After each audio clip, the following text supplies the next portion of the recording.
Детский сад еще не успел официально открыться, но набор малышей уже идет. Свою дочь привела и Хадя Богатырева. Пока взрослые договаривались, Халима успела найти себе подругу. Садик пускайте? Открытие детского сада станет большим событием для всех мам поселения Мужичи. У Хади Богатыревой 4 детей, 3 из них дошколята, которых она планирует определить в садик. Это поможет ей немного освободиться и переключиться на другие дела.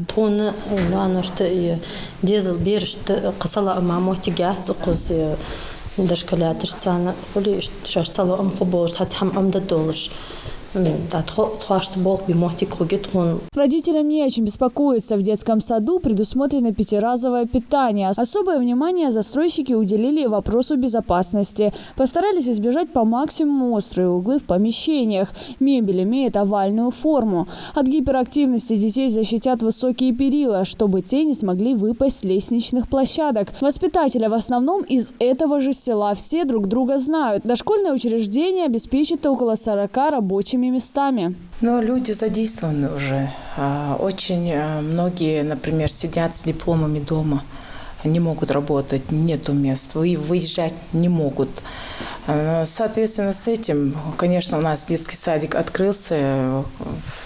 Это уже большой плюс. Всего здание рассчитано на 6 групп. Каждая из них имеет сказочное название: Чаполина, Гномики, Колобок, Львята, Сказка и Золотой ключик. На каждую возрастную категорию свой класс. Везде есть раздевалки, спальни, игровые зоны, санузел и столовая. Детский сад построен по федеральной целевой программе. Это первое дошкольное учреждение в селе. И для комфортного пребывания детей здесь предусмотрели абсолютно все. Даже геолокацию здания. Садик у нас находится в центре села. Это, во-первых, на центральной улице.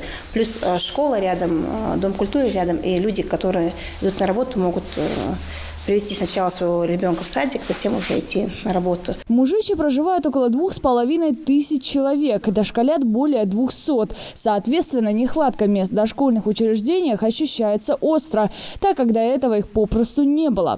Детский сад с говорящим названием в гостях у Сказки сможет снять половину нагрузки, но на этом не собираются останавливаться. Садик рассчитан на 120 мест, но нам обещали его расширить на 200 мест, так как у нас детей гораздо больше. Своих первых воспитанников детский сад примет уже в марте. Далее Асканова, Хасмагомед Моисигов, Новости 24.